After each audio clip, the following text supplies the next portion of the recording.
يستحوذ عليها دقيقتين واكثر. طيب حنعرض اللقطه ولكم الكلام ذا كله. لقطه حدثت في المباراه من اختيار فريق الشباب الى المحللين. هي لقطه يقولون تعبر عن المباراه. فريق يمتلك الكره لمده دقيقتين، وكم عدد التمريرات؟ يعني وصل لل 50. 50 كثير؟ نعم. احنا من كثر نعيد ونرجع مره ثانيه نحسب. يعني بصراحه شوف الدقيقه 62 و18 ثانيه، وانت شوف الهدوء والثقه والشخصيه وتناقل الكره.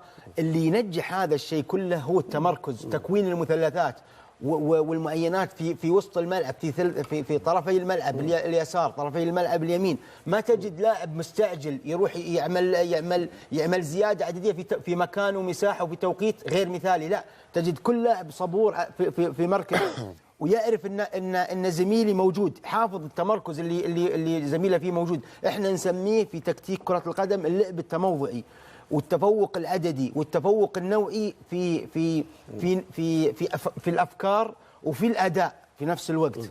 ميدو كنت عايزين تفضل. ايوه انا بقول يعني قد ما هي فيها شيء جمالي لنادي النصر، لكن فيها وجه غير جيد للنادي الاهلي. فين القتاليه وفين الشراسه وفين الهجوم على اللاعب؟ وانك انت نتيجه 4-2، نتيجه 4-2 وانا خسران والفريق بيلعب يعني سوي فاول يعني.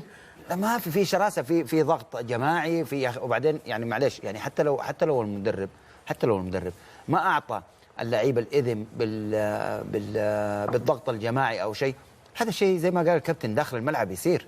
احيانا انت بتاخذ قرارك كلاعب. وضع المباراه، الوضع اللي انا فيه فريقي يستحوذ علي 50 باص او 60 او هذه يعني انا اتوقع انه هذه تيجي من اللاعبين. انت شوف الضغط، شوف كله ضغط متاخر، يعني كل لاعب بيروح بعد ما يلعب الباص بعدها بيروح خطوه تأدية واجب. اني انا بس يعني حتى يعني كلنا لعبنا يعني صح، وانت مغلوب فرقه كبيره بتلعب قدامك، لا يمكن ابدا كلاعب تقبل صح ان انت يتعمل فيك كده.